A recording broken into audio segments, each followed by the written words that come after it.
Hey everyone, welcome to the New Populist. If you are new to the channel, please like and subscribe. So right now we are about a month into this Russia-Ukraine conflict. And the setup is this. Either you support Ukraine 100% or you are a Putin shill. Somehow Vladimir Putin, who runs a country that has a GDP smaller than Texas, has the resources to buy off U.S. politicians like Tulsi Gabbard, members of the U.S. media like Tucker Carlson, and control the minds of countless American citizens to do his bidding and ask questions and undermine this narrative of the mainstream media and the U.S. government. Of course, that's not the case. People ask questions. People want to know why we got to where we got to. Nothing happens for no reason. And the U.S. government and the mainstream establishment doesn't want you connecting any dots and realizing that we, the United States, had a role to play. Now, if you're familiar with Wikileaks and Julian Assange, you would know that he released a lot of classified information from the U.S. government, which is part of the reason why he's still in a jail cell right now. Now, back in 2008, William Burns was the ambassador to Russia. Who was William Burns? Well, right now, he is the current director of the CIA. So back in 2008, when he was ambassador to Russia, William Burns wrote a memo that WikiLeaks released a few years back, talking about Georgia and Ukraine. And I want to read a couple parts of this memo here and then sort of walk you through a few articles to show you the progression of how we got to where we are now. Because when you do this, it really makes things pretty obvious that this whole conflict didn't come out of nowhere. It developed over time, and we were aware of the direction we were heading, and perhaps we were even encouraging it. So I want to read two paragraphs from this memo back in 2008, written by the former ambassador to Russia, William Burns, and the current director of the CIA. Ukraine and Georgia's NATO aspirations not only touch a raw nerve in Russia, they engender serious concerns about the consequences for stability in the region. Not only does Russia perceive encirclement and efforts to undermine Russia's influence in the region, but it also fears unpredictable and uncontrolled consequences which would seriously affect Russian security interests. Experts tell us that Russia is particularly worried that the strong divisions in Ukraine over NATO membership, with much of the ethnic Russian community against membership, could lead to a major split involving violence or, at worst, civil war. In that eventuality, Russia would have to decide whether to intervene, a decision Russia does not want to have to face. He goes on to say, Russia's opposition to NATO membership for Ukraine and Georgia is both emotional and based on perceived strategic concerns about the impact on Russia's interest in the region. It is also politically popular to paint the US and NATO as Russia's adversaries and to use NATO's outreach to Ukraine and Georgia as a means of generating support from Russian nationalists. While Russian opposition to the first round of NATO enlargement in the mid-1990s was strong, Russia now feels itself able to respond more forcefully to what it perceives as actions contrary to its national interests. So here we have in 2008 this memo where the current director of the CIA was saying that NATO expansion could lead to civil war in Ukraine and put Russia in a position to make a decision to intervene. Well, did that civil war happen in Ukraine? Well, let's fast forward to 2014 from the Business Insider. This leaked diplomatic cable from 2008 foreshadowed Russia's invasion of Ukraine. In this context, he's talking about Crimea.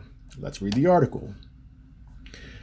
And tweeted by WikiLeaks on Tuesday, foreshadowed much of the tension between Russia and the U.S. over Ukraine. Detailing the possibility of admitting Ukraine into NATO on February 1st, 2008, then U.S. Ambassador William Burns wrote that such a move would touch a raw nerve with Russia that would engender serious concerns about the consequences of stability in the region. And the article goes on to say, massive protests swept Ukraine in early February, resulting in the replacement of pro-Russian President Viktor Yanukovych with a government more closely aligned with Western interest. Not long after, Russian troops intervened, seizing key government buildings in Ukraine's Crimea, which Russia later annexed. On Sunday, the eastern Ukraine cities of Donetsk and Luhansk, if that's how you pronounce it, voted to break away to form independent states, moving the country dangerously close to civil war, the Washington Post reports.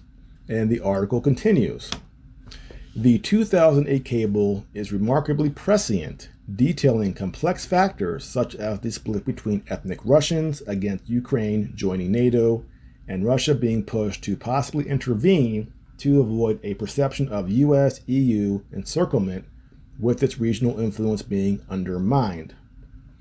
More recently, a Kremlin official reiterated this stance to the US during the protests in February, accusing it of arming the rebels in what he called an attempted coup, telling Reuters that interference in Ukraine was a breach of a 1994 treaty between the US and Russia. And what the Americans are getting up to now, unilaterally and cruelly interfering in Ukraine's internal affairs, is a clear breach of that treaty. So here in 2014, Russia was saying, you guys were involved in this. You're not supposed to be involved in this, and you're further encircling us. So we knew in 2008 what these actions would lead to, and when they came to pass, Russia reacted and invaded. Now, it talked about civil war. Did that happen? Well, as we know, for the last 8 years, there's been this shelling in the eastern part of Ukraine involving the Azov battalion, which are full of neo-Nazis. So from The Guardian, we have this article about the Azov battalion. Azov fighters are Ukraine's greatest weapon and maybe its greatest threat. The battalion's far-right volunteers' desire to bring the fight to Kiev is a danger to post-conflict stability. And so this article goes on to describe these fighters who have Nazi symbols. They praise Adolf Hitler. And it was readily understood that these people were Nazis. But in the last month, we're sort of whitewashing this Nazi background of the Azov battalion and what they were doing in the eastern part of Ukraine. So as far as that civil war, over the last 8 years, there has been 14,000 deaths. So they did have civil war, and we predicted this back in 2008.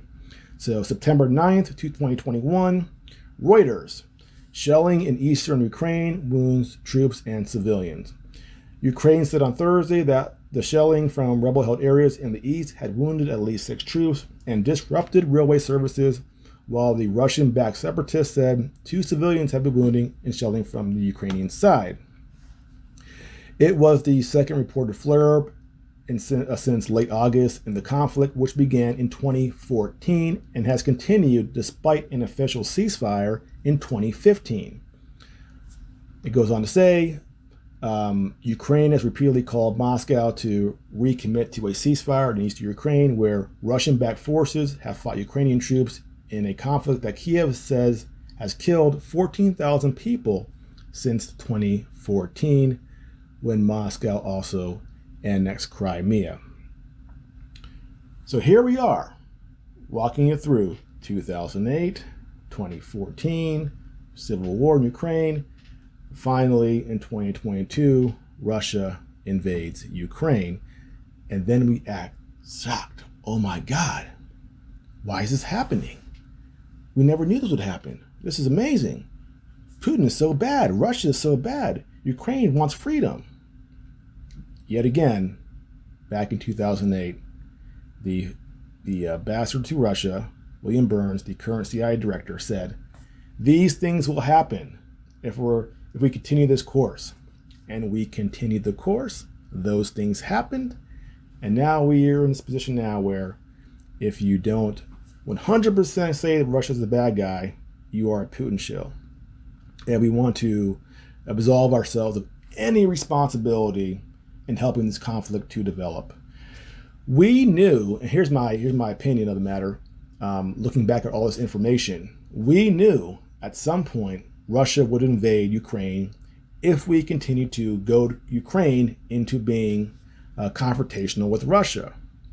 We knew what happened. And even now, the Pentagon is saying they hope that Ukraine turns into a situation sort of like in Afghanistan for the Russians, where they're bogged down for years, experiencing heavy fighting, heavy losses.